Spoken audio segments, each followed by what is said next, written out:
Welcome once again to Commander by Danon. Every once in a while, I like to do a topical video discussing various aspects of Commander rather than my usual deck list video. And a lot of you seem to like these videos if my view and subscriber count is anything to go off of. Today's topic is about building budget decks. If you're enjoying my content, please like and subscribe. I really appreciate the support, and if you like the deck list, consider sharing this video as well. Let's talk about one of my favorite cards in the game, Nimisit Peron. Nimisit Peron is a 6-mana 5/5 legendary dragon who can't be countered with flying.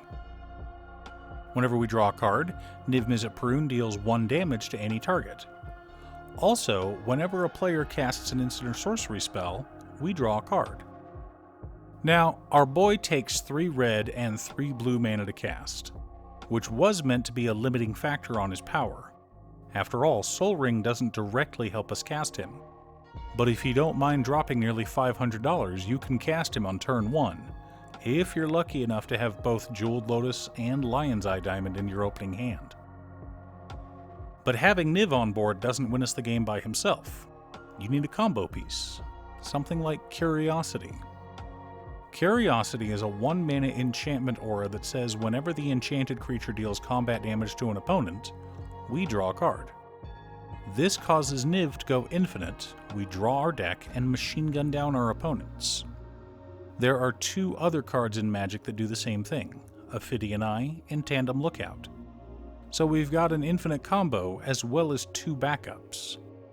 But how will we find these exact cards in our massive 99 card libraries? We're in Izzet. We don't exactly have tutors that can find enchantments or creatures. Well, we do, but gamble is just that, a gamble, so we don't want to rely on it. But we do have transmute effects in Dizzy Spell and Drift of Phantasms, which allow us to find our combo pieces. Wow, an infinite combo as well as tutors to find them. How much will this cost us, Danon? Less than $10. And almost half of that cost is just from Ophidian Eye. This is the core of our deck. This is what we want to build our deck around, and it only costs us $10. The most expensive part of almost every Commander deck isn't the core, it's the support pieces. Curiosity runs in almost every single Nimisit Peron deck, but it can be picked up for less than 25 cents. Before we go any further, a quick word from our sponsor, Ultimate Guard. Ultimate Guard is made famous by their boulders, solid, reliable, and affordable deck boxes. Boulders are now available in solid colors, like this beautiful petrol one seen here. Find it if your local game store carries the new Ultimate Card solid color boulders, or click on the link down below to order yourself one from Amazon. Let's take a look at another one of my favorite archetypes, Aristocrats. You need 3 moving parts to build an Aristocrats deck: creatures to sacrifice, sacrifice outlets, and payoffs for sacrificing creatures. For the most part, payoffs are pretty cheap. You can get most of them for $1 or $2. And then there's the Meat Hook Massacre for $30.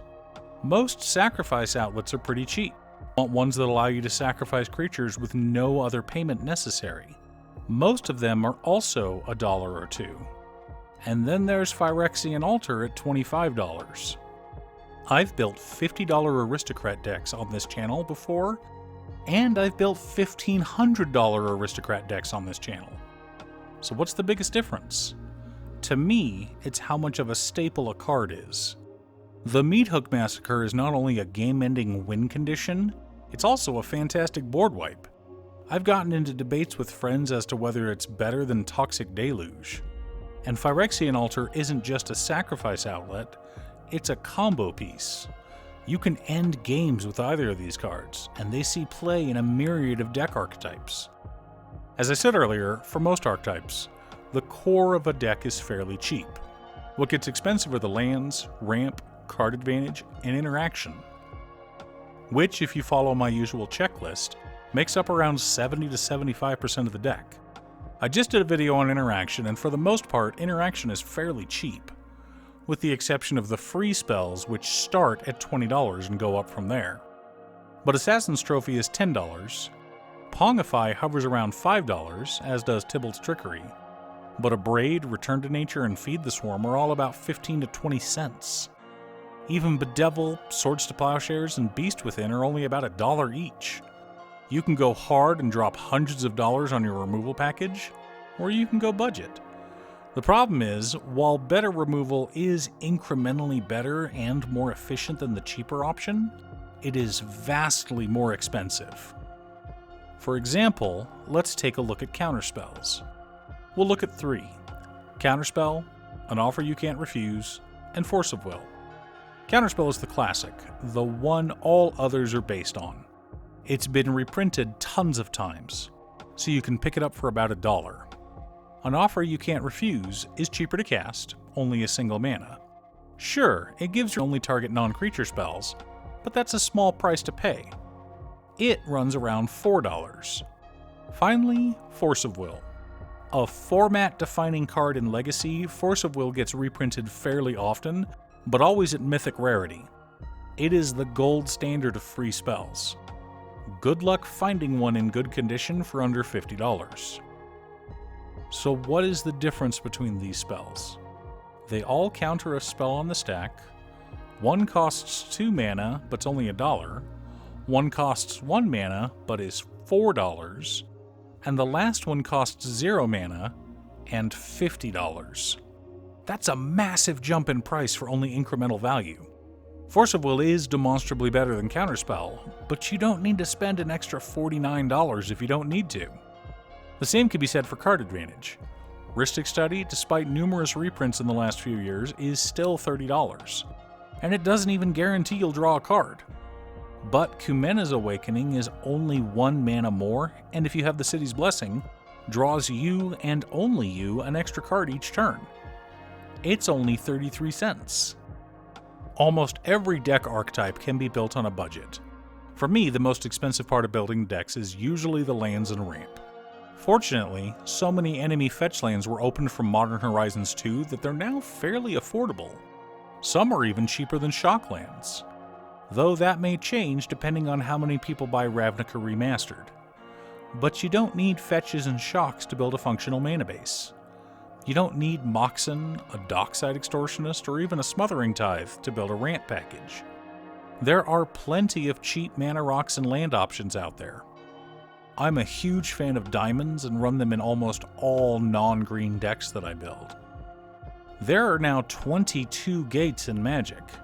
Add some basics, maybe some color-fixing lands like Evolving Wilds, a command tower, and an exotic orchard, and you've got a very cheap land base. Yes, they come into play tapped. Who cares? If you absolutely need a land base that is both dirt cheap and comes into play untapped, run basics. So, to wrap this video up, I'm going to get into some specifics. You still want your deck to function, so you'll want interaction, board wipes, graveyard hate, lands, ramp, and card advantage.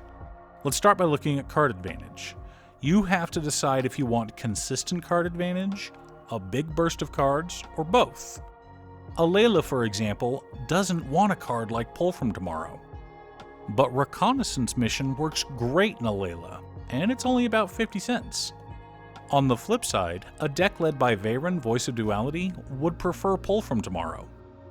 Your ramp package is determined by your color identity. Green means you can run a ton of land ramp, but otherwise you're mostly looking at mana rocks. Mana rocks can be as cheap as 10 cents or hundreds of dollars. My recommendation is to find rocks in your budget and prioritize the ones with a lower mana value. Generally, I'd run a diamond over a Thrawn Dynamo in most commander decks. Board wipes and graveyard hate are, again, dependent on your budget and colors. Cyclonic Rift is $30, but Consuming Tide is 20 cents. Toxic Deluge is $10, but Black Sun Zenith is only $3. There are always budget options when building your deck. Of course, you can always take a permanent marker and write Gaia's Cradle on a forest. I found that's the best way to save money. What are some ways you saved money when building a commander deck? What are some underrated budget cards that you're a fan of? Leave a comment below. Thanks for tuning in. Once again, a huge shout out to my editor cutestuff. I couldn't make these videos without her. If you'd like to hire her to edit your own videos, she can be reached at cutestuff.edits@gmail.com. Link is down below. If you're looking for ways to support the channel directly, you can head on over to patreon.com/Danon. For only $25, you too can have a Commander video built at your request. I also wanted to give a quick shout out to all of my patrons: Waffles, Jiraiya, Danny, Muffins, Marcus, Squishy, Brett, Roxy, Josh, Sean, Pob Zombie, Mark, Borgie, Jake, Exiled Rogue, Nazwin, Pedro, Ernor, Tom, Echo Fox, Midge, Swifty, Lucius, Detroff, and Rally. You guys are awesome. I post new Commander Deck videos every weekday, so be sure to subscribe and ring the bell to be notified of new videos. Again, thanks for watching, and I'll see you all again next time on Commander by Danon.